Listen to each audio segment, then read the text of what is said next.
Now we take you to another hearing. This is with Acting FBI Director Andrew McCabe. He's testifying on the President's 2018 budget request for the agency. It should be getting underway shortly. This is live coverage on C-SPAN 3.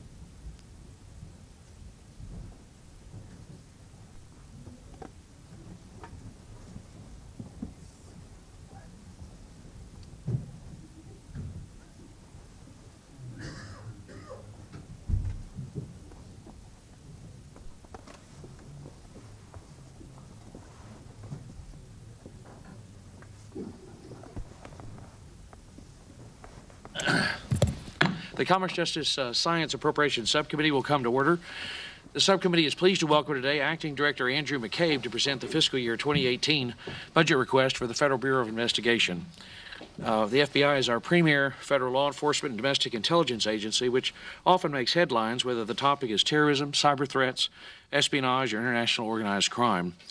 The FBI leads anti-terrorism, counterintelligence, and national security efforts, while also combating gangs, financial fraud, human trafficking, and public corruption.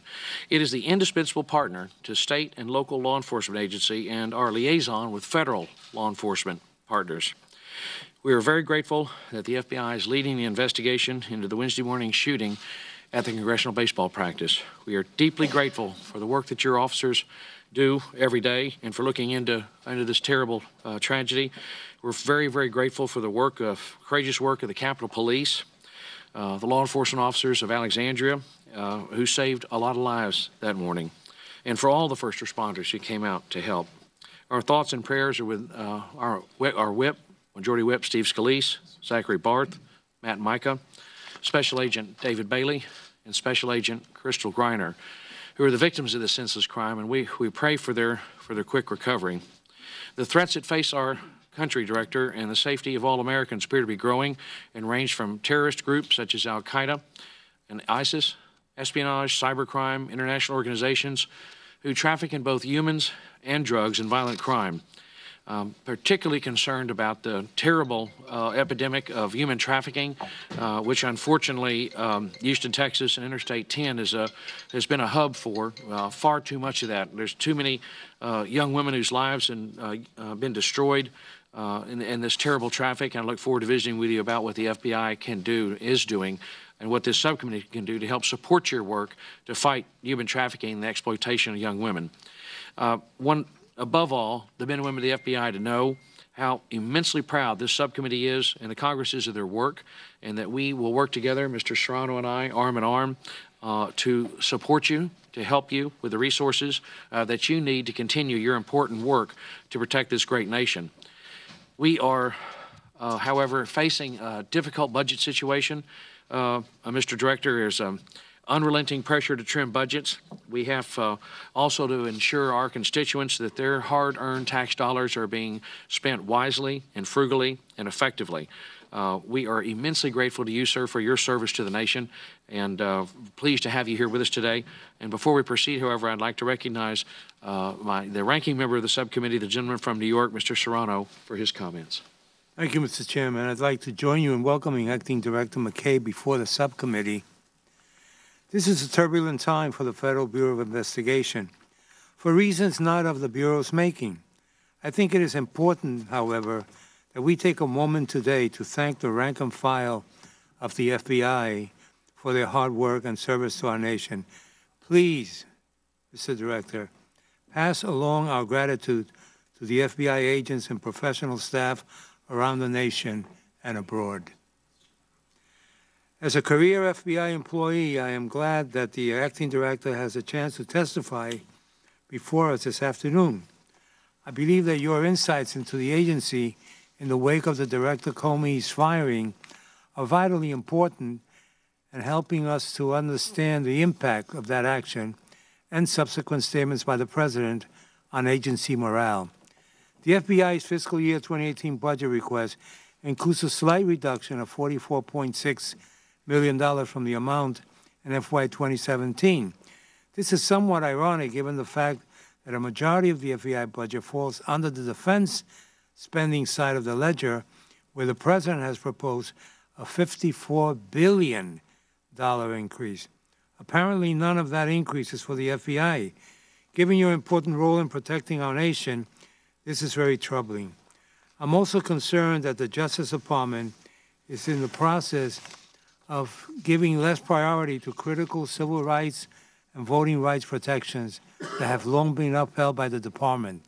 The FBI plays a crucial role in investigating violations of our federal civil rights laws, including under the Voting Rights Act, Civil Rights Act, and the color of law violations. And it is important that your ability to maintain these important roles is maintained.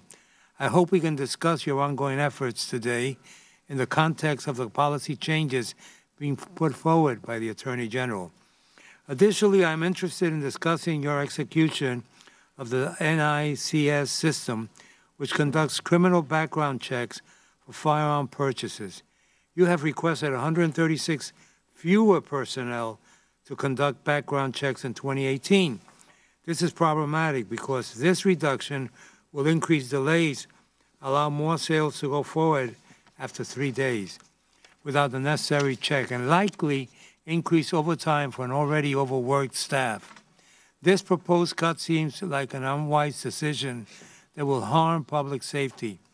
Lastly, I think it is important to discuss the ongoing investigation into Russia's interference in last year's election. I am curious about how your work in this area dovetails with the ongoing investigation by the special prosecutor, and whether any FBI personnel or resources have been detailed to Director Mueller. Thank you for your service, sir, as acting director and in other parts of the department. I look forward to your testimony. Thank you, Mr. Chairman. Thank you, Mr. Serrano. Director McCabe, we're delighted to have you with us today, and you're recognized for an opening statement, which will be your written statement will be entered into the record in its entirety without objection. And if you could keep your remarks to 5 minutes, we'd be very grateful. Thank you for being with us today, sir. Thank you, sir. Thank you.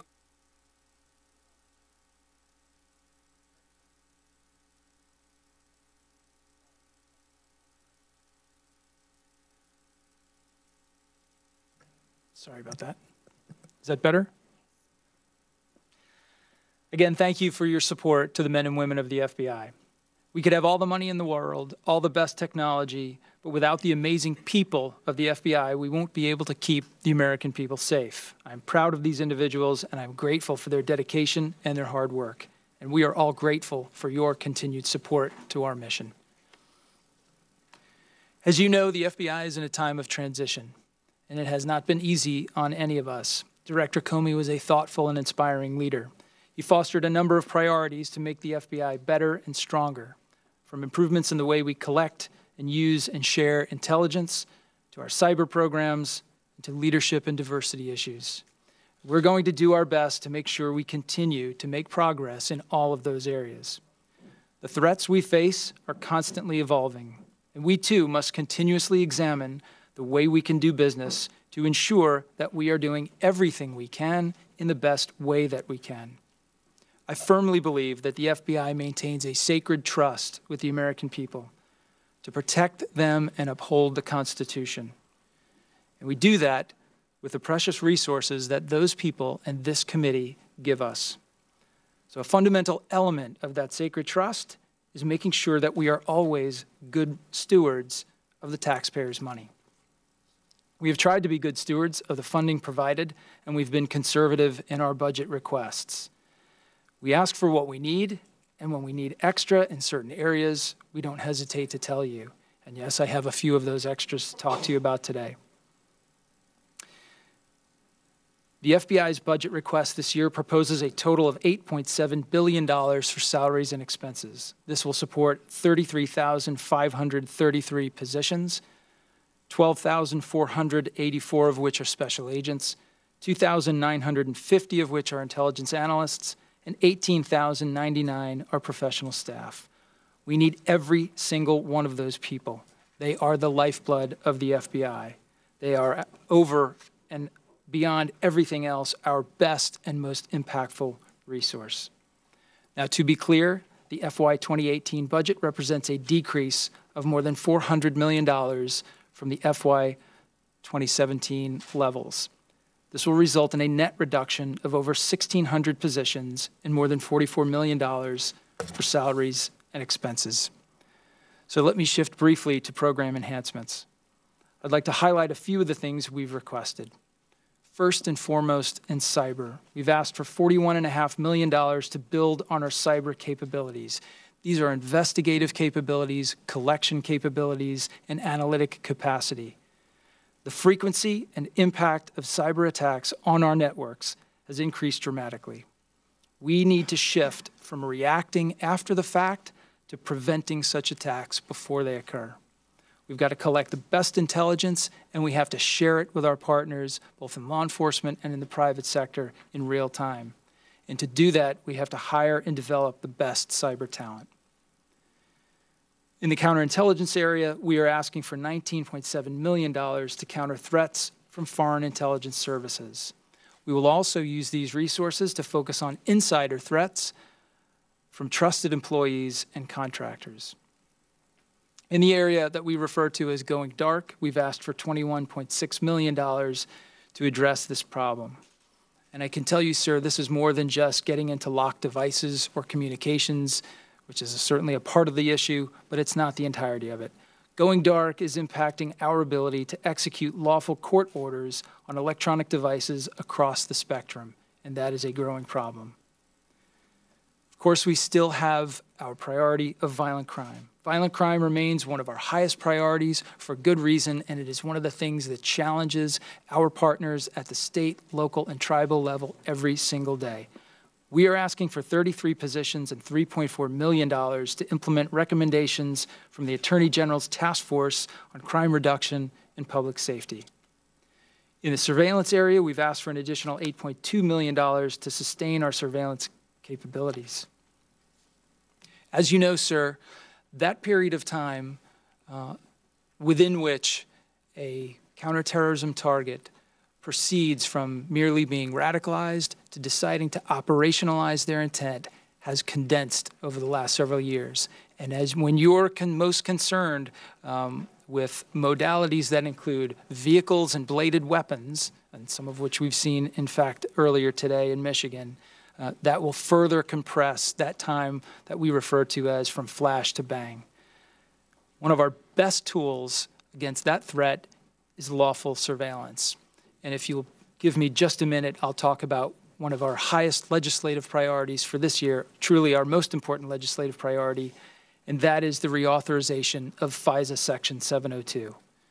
As you know, Section 702 gives us the authority to collect foreign intelligence from foreign persons who are reasonably believed to be outside the United States. And this intelligence is incredibly important to us. It's a tool that the entire U.S. government benefits from, and it's one that if we lose it, this country will be less safe. Without it, we don't have a window into the activities of the terrorists, the spies, the weapons proliferators, and other foreign adversaries who may be coming after us. We don't know what they're planning, we don't know what they're recruiting, and we might not know what's coming our way. As you know, the program undergoes vigorous oversight from the executive, legislative, and judicial branches, and that's just the way we want it to be. We're also asking for resources to disrupt transnational criminal syndicates, to process increased number of NICS checks per year, and to maintain our biometrics technology center. These enhancements are important and necessary, and we know that we can always count on the resources we need to keep the country safe. And as I said, we're very grateful for that. In conclusion, our leadership has changed, but the fundamental things about the FBI will not ever change. Our commitment to keeping the American people safe, our fidelity to the Constitution and the rule of law, and our core values of respect, compassion, fairness, integrity, accountability, leadership and diversity, and of course, adherence to the Constitution. These are the values that have made the FBI what it is today. So we will stay focused on the mission. We'll keep doing great work with your support because the American people deserve no less. And with that, I'm happy to take your questions. Thank you, Director McCabe. Your salaries and expenses request this year is $45 million below the enacted 2017 appropriation, and although I know this is the result of the assumption that the OMB made that we would be under a continuing resolution, which fortunately did not happen. I don't want to get you crosswise with OMB, but the request appears to leave the FBI with a hole to fill, and help us assist you with that. I wanted to ask how would this reduction affect the FBI's ability to address terrorism and homegrown violent extremism, and how would it impact priority investigations? Sure. So it will certainly impact us in many ways. It is a broad and deep enough reduction that it will touch every program, it will touch headquarters, and it will touch our field offices. It is a reduction that it is not possible to take entirely against vacancies. It's a reduction that will touch every description of employee within the FBI. So we will lose agent positions, we'll lose analyst positions, and of course, professional staff. As you know, sir, we went through a period, sequestration a few years ago, where we reduced by 3,000 positions during the course of sequestration. It's taken us quite some time to hire our way back up to full strength. We are on target to be at very close to full strength by the end of this year, and the reductions that you've described will take us backwards a step. Those are, of course, just a recommendation. This subcommittee will have the final word on that, and you know how strongly we support your work, and we'll do our very best to help you. Thank you. Deal with that. Make sure you don't have any adverse impact. The FBI requested an $8 million increase for surveillance of high-priority targets. Why is that a priority, and how is the FBI meeting your current surveillance needs? So as I said, sir, we're in good shape right now. That $8 million is all personnel funding, and it essentially enables us to protect about 78 positions that would likely have been added to the reductions that we have discussed. Surveillance, the demands we've placed on our surveillance teams over the last several years have just been enormous. As the number of homegrown violent extremists, the number of counterintelligence targets grows, those folks that we need to keep a very close eye on, sometimes on a day-to-day, 24-hour basis, those resources become all the more important. So a reduction in that area is particularly tough for us. We have, and as I mentioned in my opening statement, a real concern in the Houston area. It affects the whole country, but unfortunately, because of ITN and Houston's location, we have a terrible problem with young women being exploited and sold into slavery. It's just a catastrophic and heartbreaking situation. Could you talk to us about the work the FBI is doing to help fight human trafficking? Yes, sir. Yeah, so particularly down in the southwest border area where we have, as you know, 5 field offices and 11 RAs that address border issues. We've made a significant investment in terms of our Safe Streets task forces, in terms of the work we do with our partners at DEA, at DHS, CBP, and others.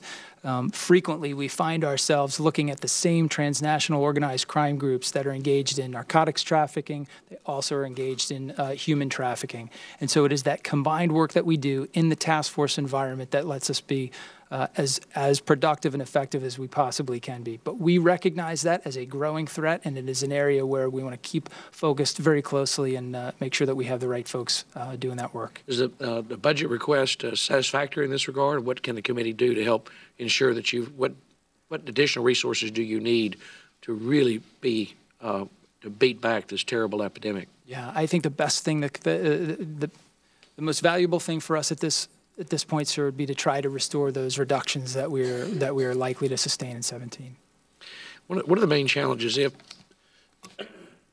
are the main challenges the FBI is encountering regarding the supply chain, particularly with the concern we all have on back doors or Trojan horses being built into hardware? Sure.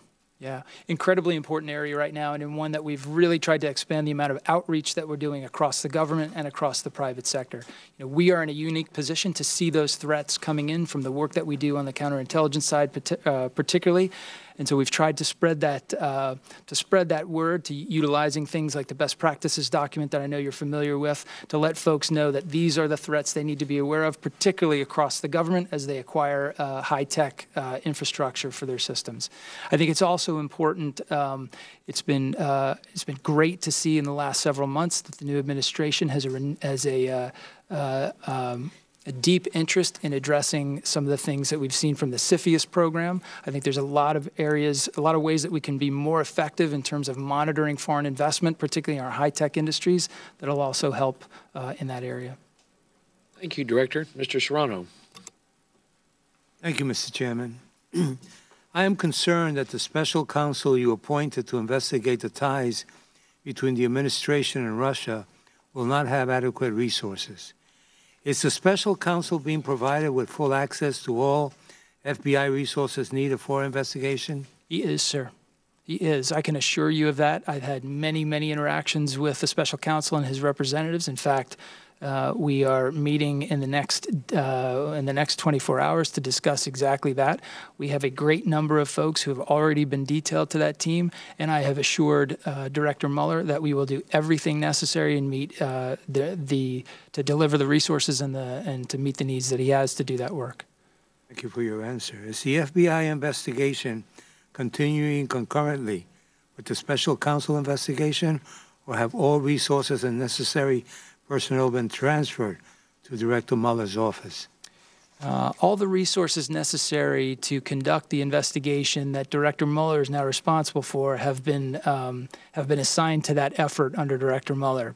It's important to note, though, sir, that the FBI continues to maintain responsibility for counterintelligence issues writ large against all, including our Russian adversaries. So we still do work in the Russia counterintelligence space, but we're careful to leave what is the special counsel's to the special counsel. To make the lead-in as short as possible for my question, Director Comey had felt uncomfortable, he said, and told General Sessions about meeting with the president. So my questions to you is, have you met with President Trump? How many times and when were those meetings? Who else attended those meetings? And would you feel uncomfortable meeting alone with the president? I have met with President Trump on very few occasions, and those have all been occasions where there were many other people present. I have not felt uncomfortable in those meetings. And I'm sorry, what was the rest of your question? If you would feel uncomfortable meeting with the president alone. So, as you know, we have a well-developed and long-known White House contacts policy between the Department of Justice, the FBI, and the White House. And I am aware of what that policy is, and I do everything I can to ensure that my contacts with the White House, be they with President Trump or anyone else, are within the scope of that policy. So I have talked to the Deputy Attorney General about that, and any contact that I have or would have with the President would be approved by the Deputy Attorney General first. Thank you. These are questions that have to be asked because they're on the public's mind, and we need to know. Have you been asked for a loyalty oath by the President? If not, what would you do if you were? So I'll answer the second part first, if that's okay. So I have taken an oath already to the United States of America to protect and defend the Constitution. That is the only oath I will take, so that's not really an issue for me.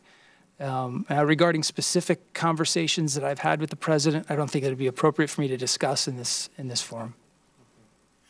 One last question, because my time is running out. It's something that came up the other day, and we were thinking when Mr. Rogers from Kentucky was chairman of the committee, and I was his ranking member right after 9/11. We gave a lot of money to the FBI, and rightfully so. I went along with it. It was a lot of money. Years later, I asked Director Mueller at another hearing, do you think, and I have to word this properly because terrorism is our main focus, but did we play more heavily on the terrorism part and give a pass maybe to white-collar criminals, to drug dealers, to public corruption, and so on? And at that time, he said that there had been an emphasizing on the part of terrorism. He said it carefully because we knew what he meant. But are we back to a situation where you can handle both, where the department can deal with both, so that the guy selling drugs in my community or supplying the drugs to my community is not getting away with it? Yeah, so I think I can best answer your question, sir, by saying I think we are in the right place now in terms of the emphasis and the resources that we put on those very divergent programs. There is no question that our criminal threats continue to bedevil this country in the same way they do the FBI, and we will constantly, we exercise constant vigilance against those threats. We're constantly reprioritizing where we need to put our precious resources and our personnel. Could we do more with more? Sure, but we understand that the resources are finite, and that the committee has many different agencies and programs they have to support. So at the same time, I think that period that you referred to after 9/11, we were standing up really our capability as an intelligence organization and our response to a terrorism threat that really required a very quick and a broad and deep evolution in our approach to it. I feel pretty comfortable to say that we have done that hard work. We're in a very different place today than we were about terrorism 10 or 15 years ago. Well, rest assured that I will support the chairman in making sure that you continue to have the resources to be able to do both, because they're both important. They are, sir. They are. Thank you. Thank you. Thank you, Mr. Serrano. It's my privilege to recognize the former chairman of the full committee, the gentleman from Kentucky, Mr. Rogers. Thank you, Mr. Chairman. Former chairman of this committee as well. That's right. Which I thoroughly enjoyed. Mr. Director, welcome. Thank you. I want to talk to you briefly about transnational criminal organizations and the impact of those groups on the flood of narcotics coming into our country by way of Mexico primarily. What can you tell us about what you're doing to try to disrupt those criminal organizations and the finances that is generated thereby to allow them to do bad criminal things? Yes, sir. Yes, sir. So we see it the same way that you do. When we're looking at... Use the microphone better. Sorry? Is that better? Can't hear you. It's not working. Hello? Is it working? Yeah, good. I'll try. I'll try to speak a little louder. It's late in the day. Maybe I'm a little hoarse. So we see it the same way that you do. We think that's the place for FBI resources to focus in this fight. There's a lot of work being done across the country, particularly by our state and local colleagues. But the place where we can add the most value is by bringing our enterprise theory of investigation to those sorts of transnational organized crime groups. We have done that by doubling the number of task forces that we have working that work.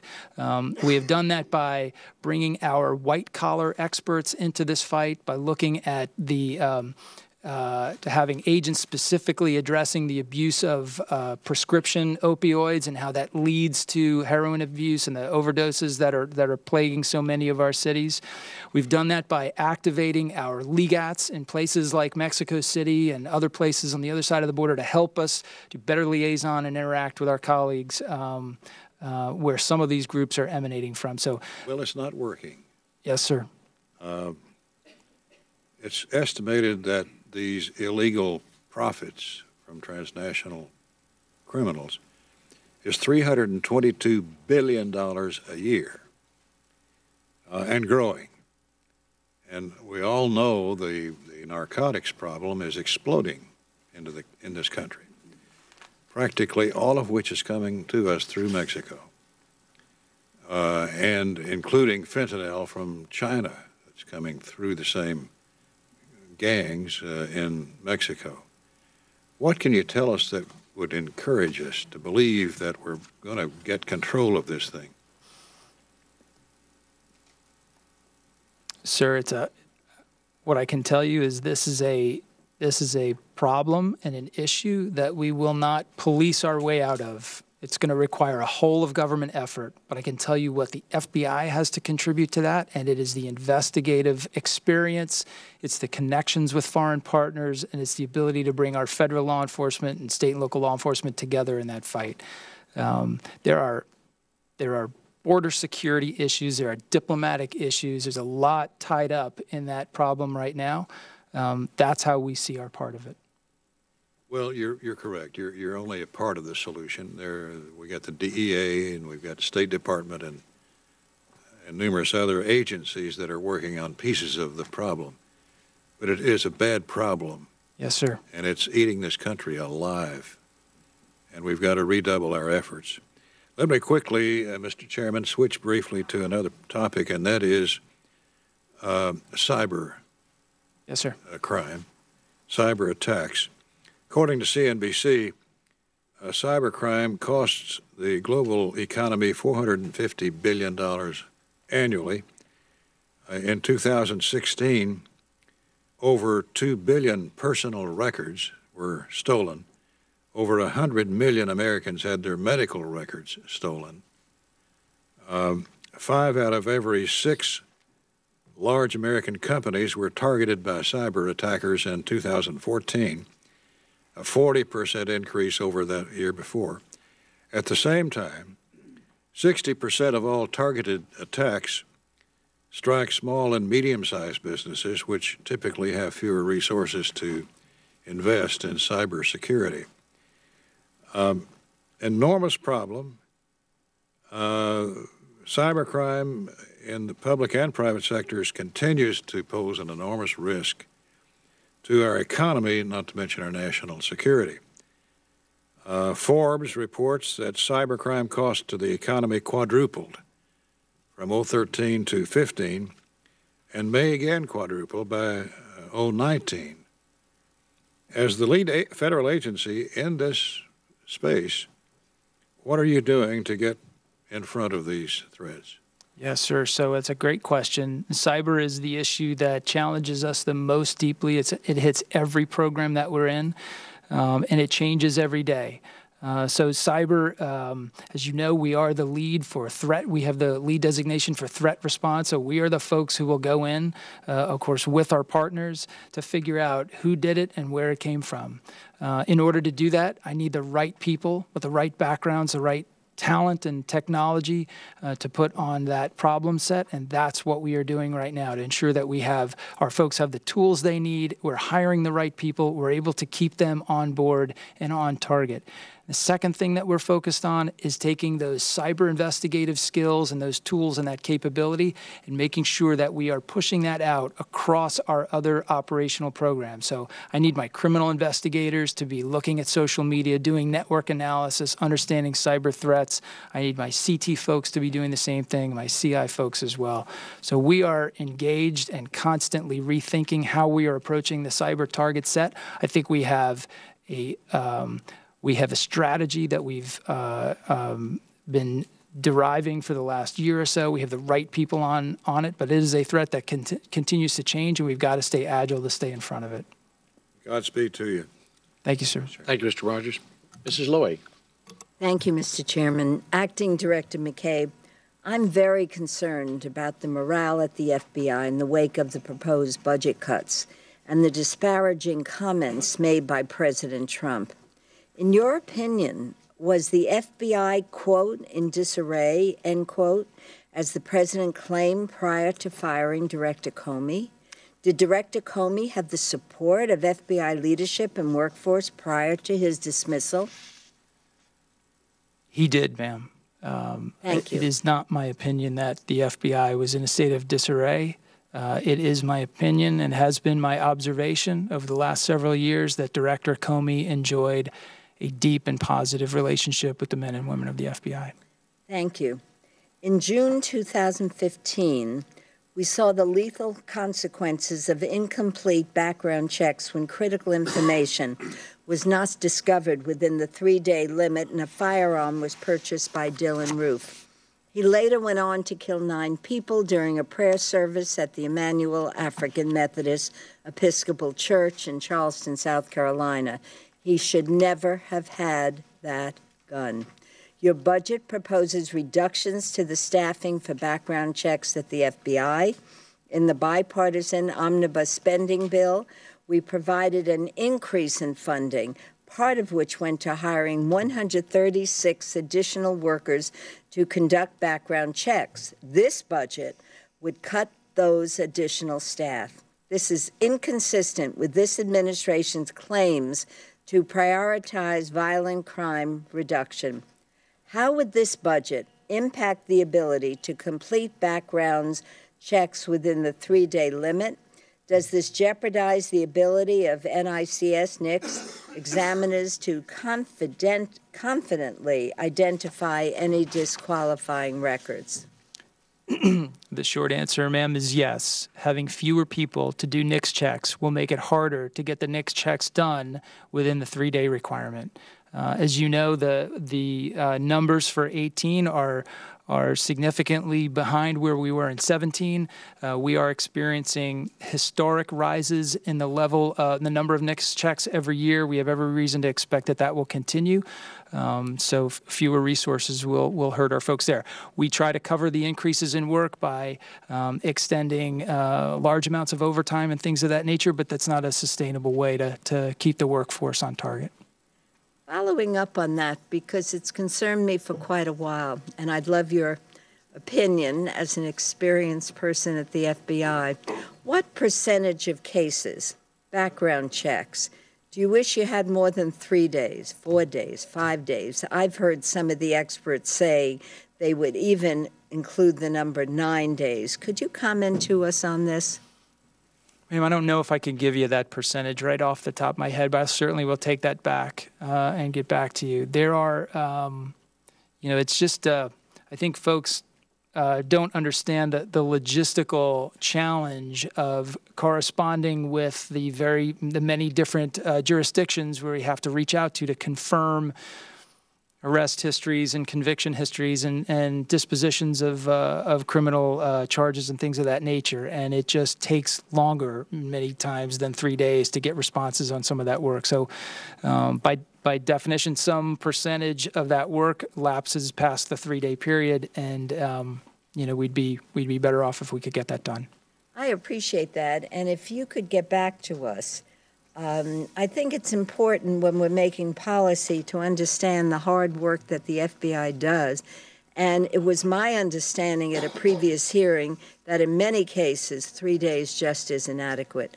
So you're agreeing that in three days may not be adequate, and you'll get back to us as what percentage of the case you need more time and more staff to do the work. Yes, ma'am. So cuts certainly aren't going to help us That's when right. it comes to background checks. That's right. Thank you. Thank you, Mr. Chairman.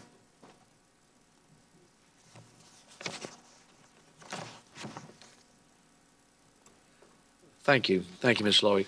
However, the individual's name stays in the system. If something pops up after you've run the check and they have a problem, ATF is directed to go after them and get the weapon, correct? They are. So we have, I think it's 88 days. Is that right? So we have 88 days to continue to look at those files that go past the 3-day mark. And if we get the response within that period and the gun has already been delivered, my understanding is a referral is made to ATF to recover it. Yeah, just important we recognize there's an 88-day safety net there to catch any mistakes, because we're all human. Judge Carter.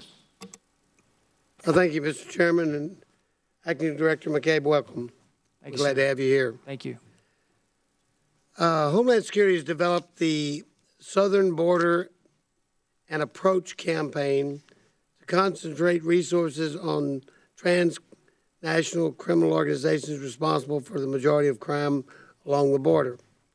In this budget, you have requested funding for hybrid squads to bring a threat-based domain view of these dynamic, multifaceted criminal enterprises.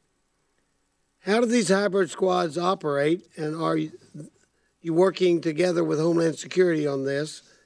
And in addition to the border liaison officers along the southwestern border, what has been the most effective means to combat transnational criminal organizations on the border, and what can this committee do to help you on that issue? Yes, sir. So as you know, in that vein, we've asked for $6.8 million in this budget, all personnel to restore 65 positions to do exactly that work. The hybrid squads are ones that I don't know that I can describe it much better than you already have.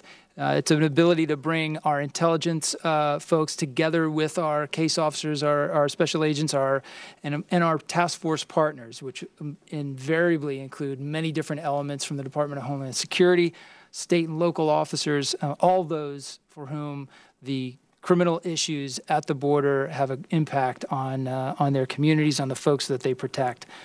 So that is, as in all the work we do, as in the work that we do in the counterterrorism area and every other area, we are stronger through partnership. So having the right folks in those places to link up with our partners and do that work, is that's the way forward for us. And so to have the people to do that is really the biggest way that you can help. And I cannot overstate the importance of having a robust, well-trained, stable population in our LEGAT office, particularly in Mexico City, because you can't work transnational organized crime just from within the borders of the United States. You've got to be able to build relationships and work those issues with your partners overseas.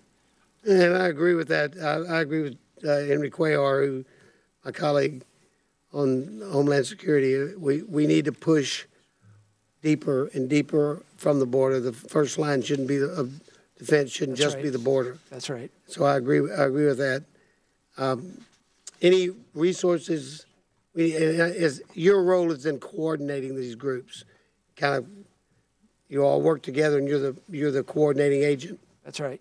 That's right. It is, and of course, we think that we're well positioned with the resources we have, which is why, cuts that will touch our field offices, our headquarters elements, in the way that the 1,600 for 2018 are likely to do. That's where the things start to get tough for us. Well, let us know what you need. Thank you, sir. Okay. Another issue that you mentioned in your opening statement, going dark. In this budget, you've requested $21.6 million in funding for operational technology investments to counter what is called going dark, and as I understand it, that's encryption, dealing with encryptions. In large part, yes, sir. I understand the FBI has limited access to 3,000 mobile devices linked to various crimes that you are unable to search, even though you have court-ordered legal authority to do so. Could you elaborate on how the FBI plans to reduce these barriers?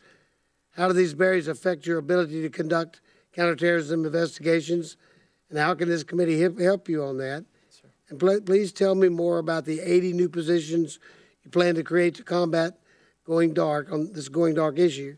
Will these new positions specifically support intelligence analysis to combat the problem? Yes, sir, they will. So let me touch on going dark, the issue, to clarify some of the facts that you've referred to. So far in fiscal 17, we have received approximately 7,000 devices with court authorization and the request most times of our partners to help them open up those devices that they need primarily for their criminal cases in cities and towns across this country. We are currently able to get into about 48% of those devices, so a little less than half. As incredibly effective encryption becomes more well-known, easier to get, and easier to use, that number, that 48%, will continue to decline. So that is probably the best example of that piece of the going dark problem. The resources that we've asked for will be folks that are specifically addressed, who will specifically face those challenges. So we're talking about some special agents, we're talking about electronics engineers, we're talking about computer scientists, and we're talking about what we refer to as CART agents, so folks out in the field who have the ability, who have the tools and the training to help try to get into those things and assist our partners on site. So that's where those resources are going. It'll also go to help us maintain systems that we now depend upon to allow our investigators to conduct the work they need to do on the internet in a way that's not attributable to the FBI, because obviously we have to be as good as our adversaries. We have to be on the dark web. We have to be in all those places where we're going to find the threats that face us. So going dark is a multifaceted problem. It's one that will call for kind of pretty tough choices across society in terms of balancing security and privacy. It'll call for pretty substantial work, I think, ultimately here from Congress addressing some of the legal frameworks that we have to work with. But day to day, it impacts my investigators and analysts in that way. Thank you. I found that a real challenge. It is, sir. Thank you, Mr. Chairman. Thank you very much, Judge Carter. Mr. Kilmer. Thanks, Chairman, and thanks for being with us, and many thanks to the men and women who work for the Bureau. Thank you, sir. In recent months, we've seen an unprecedented rise in hate crimes. According to one report, we saw 1,800 hate crimes in the U.S. between November of last year and March of this year. I noticed that the FBI budget request doesn't explicitly mention any additional funding on this front. I also would point out in May, I received a letter from the Department of Justice stating that the Attorney General has directed the formation of a hate crimes subcommittee of the Violent Crimes Task Force to highlight the importance of these efforts. So my questions for you are, one, what funds or resources will the FBI allocate to combat the rise in hate crimes? Does the FBI have a role in that hate crimes subcommittee? And if you can give me any indication of the status of how the FBI is engaging with affected communities that that are dealing with this proliferation of hate crime. Yeah, so our folks do an enormous amount of work dealing with the communities that are touched by hate crimes. It is one of the requirements that I put on all of our special agents in charge to build those sorts of relationships into the communities that are going to put us in a position to be able to help them in many ways, but certainly in that one. Hate crimes are a very big part of our civil rights approach, to include color of law issues, clinic access issues, and many others. So it's a vital and ongoing effort that we remain completely committed to.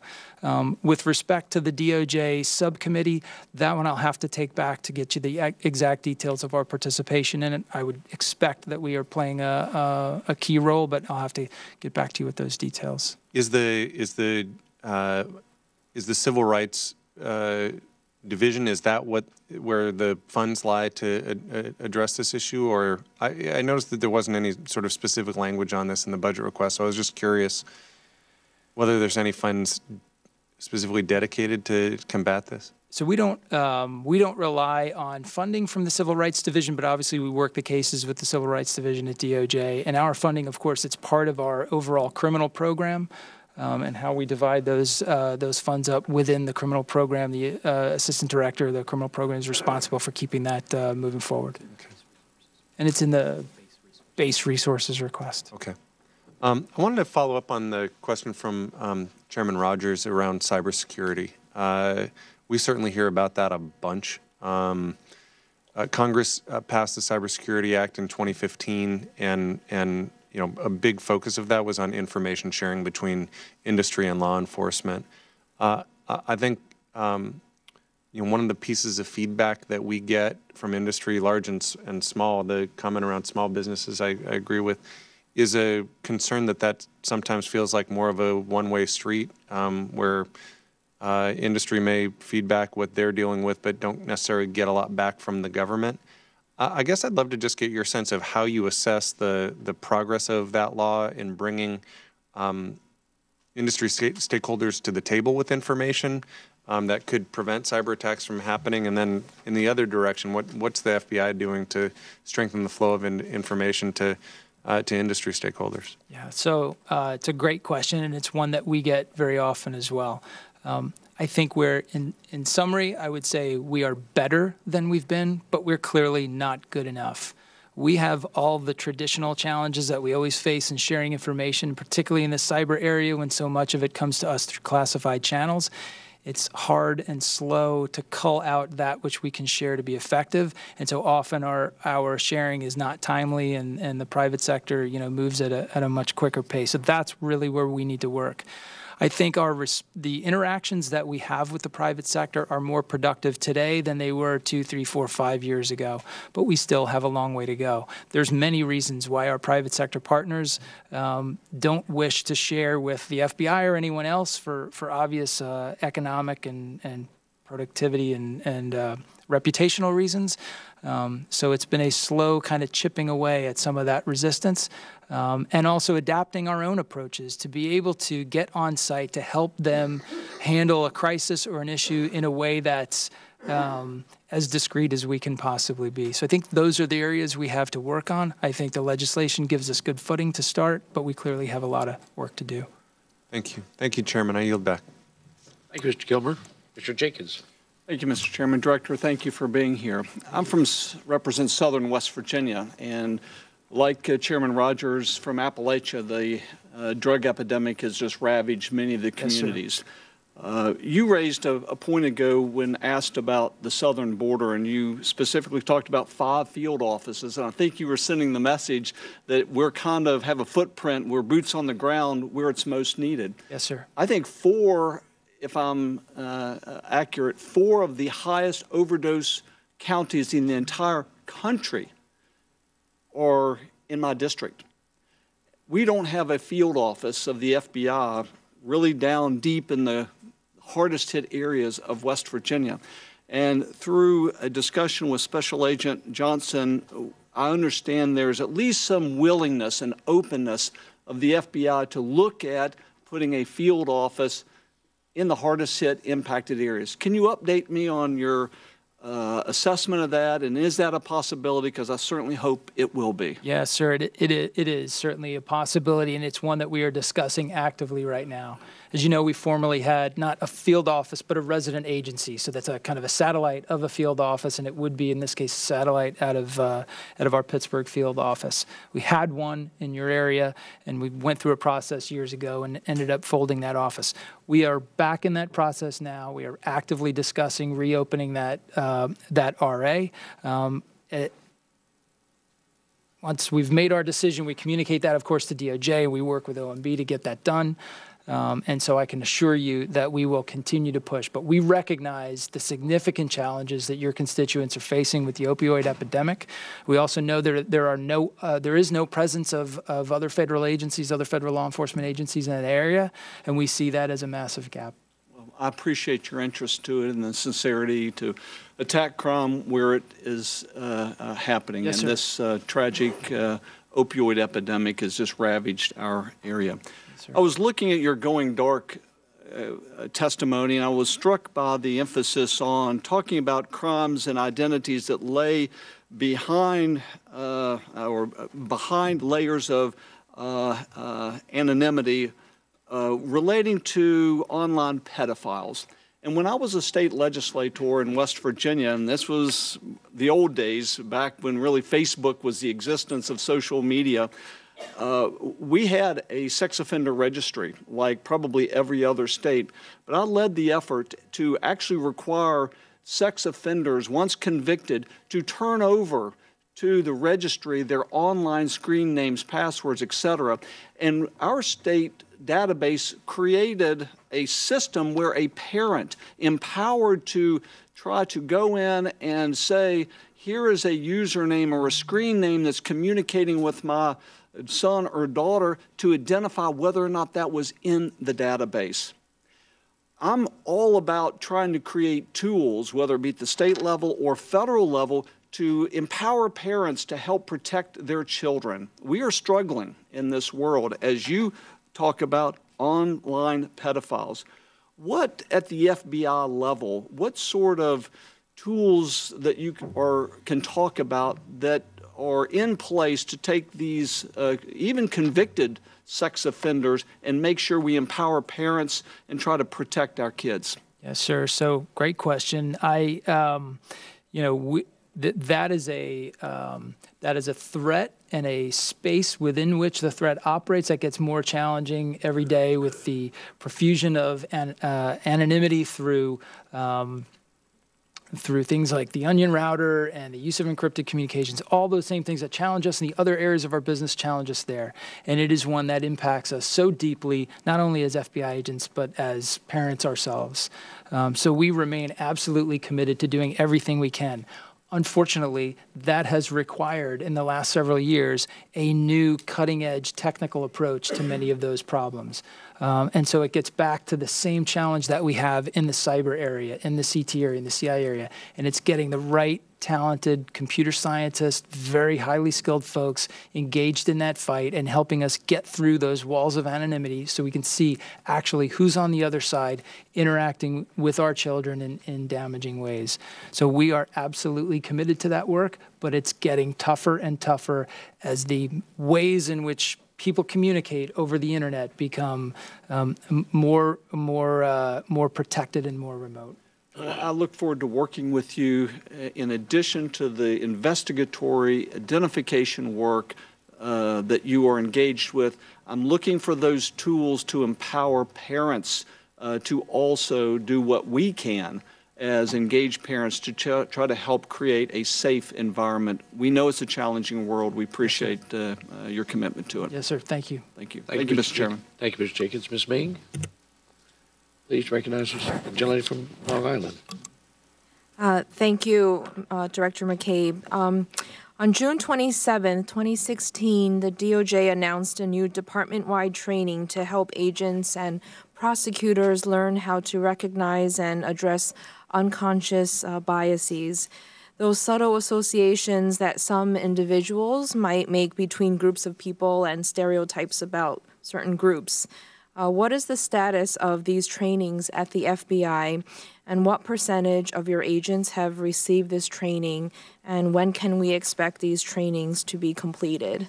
Yeah, so I'll have to get back to you with the numbers on the exact percentages and when those are completed. I know that we've done a lot of work in the last year on getting that training out to our folks. I know that it's been mandatory for all of our folks. I know that our executives, I know because I attended it with our entire 7th floor team a few months ago. So it is out. Our folks are getting it. I'll just have to get back to you with the numbers. Thank you. Last September, former Director Comey, while testifying in front of the House and the Senate, committed to the creation of a nationwide database to gather information on police-involved shootings. He committed to seeing this project through for the length of his term as FBI Director, and he stated that the database should be up and running in a year or two. What is the status of this database, and when can we expect it to be up and running? So we have continued to do that work with the Use of Force Task Force, and it is moving along well. We, in fact, just stood up the pilot of the database that you referred to, I think just within the last few weeks, if I have that correct. So our commitment to that effort continues, as does our commitment to the NIBRS National Incident-Based Reporting System. We, across the law enforcement community, need better data. I think most people recognize that now. It's challenging in terms of resources and commitment to get folks to sometimes to do the work that we need to get there, but we're committed to staying on that timeline and having this done by 2021. Okay. Thank you. I yield back. Thank you, Ms. Ming. Mr. Cartwright. Thank you, Mr. Chairman. And thank you for being here, Mr. McCabe. I want to ask a question about the kind of the authority and independence of the FBI. Yes, sir. I'd be interested in your take on the matter. While the FBI operates as part of the Justice Department, of course, due to the nature of its work, it has historically been seen as relatively independent. The FBI Director is also considered one of the most independent officials in the federal government. Would you agree with that? Yes, sir. Mr. McCabe, several measures have been put in place to preserve the independence of the FBI, including the 10-year term for the Director.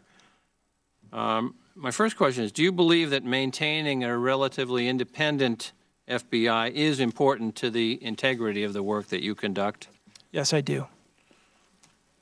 The constitutional reality is that if a government official is appointed within the executive branch, that official serves at the pleasure of the president. But unofficial norms emphasize that law enforcement should be politically neutral. What's your take on how you reconcile those two realities, Director? Well, I think we have a long history of pursuing our work with a level of professionalism and an independence from political influence. I have no reason to believe that that approach will discontinue. I believe, as you stated, it is vitally important to have a politically independent FBI, and I have no reason to believe that that won't be the case. Are you aware if it's written down anywhere what the conditions would be under which the president would relieve the FBI director of his or her duties before the 10-year term is up? Well, I don't know where it's written down specifically, but my understanding is it's the president's privilege to relieve any political appointee for when he chooses to do so.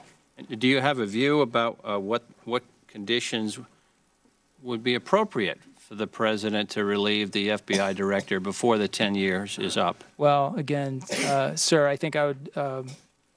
I don't really have a view on that. I'm not going to weigh in on presidential privilege and how the president decides to remove his appointees. Well, you look like a smart man. Looks can be deceiving. Well, I know the dedicated public servants in the FBI will continue to do their work regardless of political pressures and turnover in the director position and whoever it happens to be in the White House. But I want to ask you, how has the removal of James Comey affected morale at the FBI, if you can comment on that? Yeah. So as I said at the beginning of our hearing, Director Comey enjoyed a great relationship with the men and women of the FBI.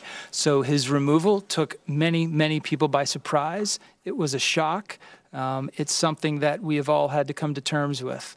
However, as the organization responsible for upholding the Constitution and being dedicated to nothing other than the rule of law and protecting the American people, we understand the rules and how they work, and we understand that it is the president's privilege to remove the FBI director or any appointee whenever he chooses to do so. He's chosen to do that. We know we are getting a new FBI director.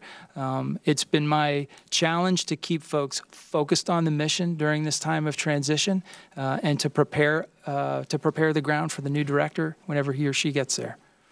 So other than morale, what other effects do you think that removal has had on the ability of the FBI to carry out its crucial functions? The FBI continues to carry out its crucial functions, and we will continue to get that work done. You have my word on that. I'll take it. Thank you, Director. Mr. Chairman, I yield back. Thank you, Mr. Cartwright. They've called votes. There's about 8 minutes left. I want to just very quickly ask you, Director McCabe, if you could, insider threats are very dangerous. Leaks of classified information can be immensely damaging to this country, as we saw with Edward Snowden. I was very pleased to see an NSA contractor, Reality Winner, being prosecuted.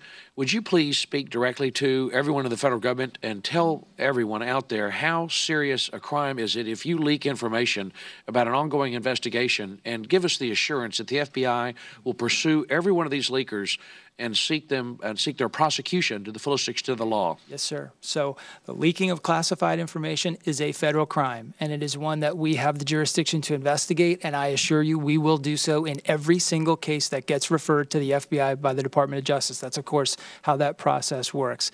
It is absolutely vital to the safe functioning and the national security of this country to be able to handle classified information in a responsible manner in the way that it was designed to be handled. And when we have folks who are mishandling or leaking or sharing classified information in ways they should not, we will investigate those matters as they should be investigated. How many years in prison can people face? Oh, that's a good one. I think, well, it depends. You have most of the cases either come down to mishandling cases or actual espionage cases, and so there's a wide range there. Espionage, of course, could get you life in prison. Mishandling cases, I'm not sure exactly what the sentencing range is. We have to take a look at the statute. It's a long time. It's longer than you'd want to be there. And you're going to hunt them down? Yes, sir, we will. Aggressively. Thank you very much. Yes, sir. Mr. Serrano.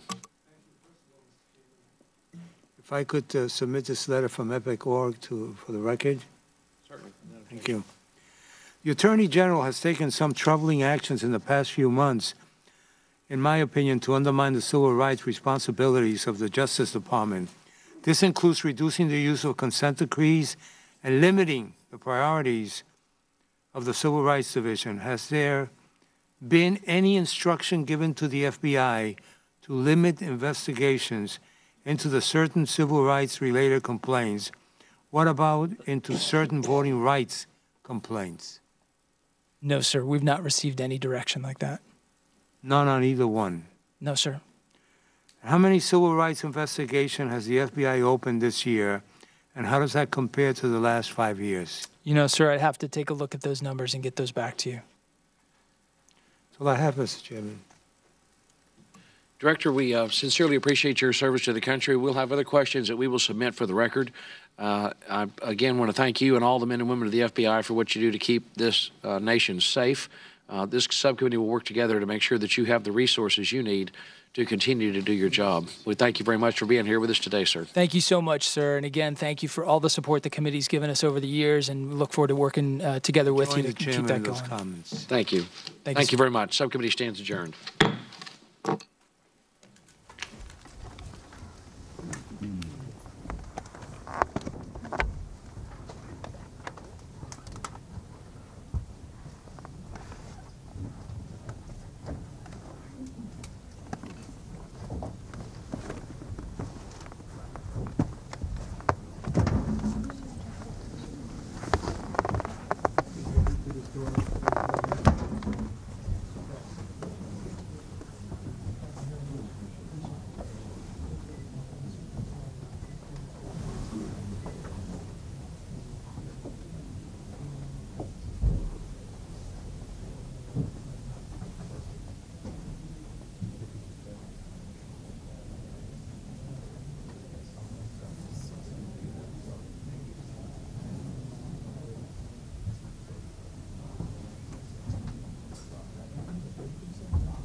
President Trump is in Iowa this evening for a campaign-style rally in Cedar Rapids. It's his first visit to the state since being sworn into office back in January. We'll have live coverage of the event starting at 8 p.m. Eastern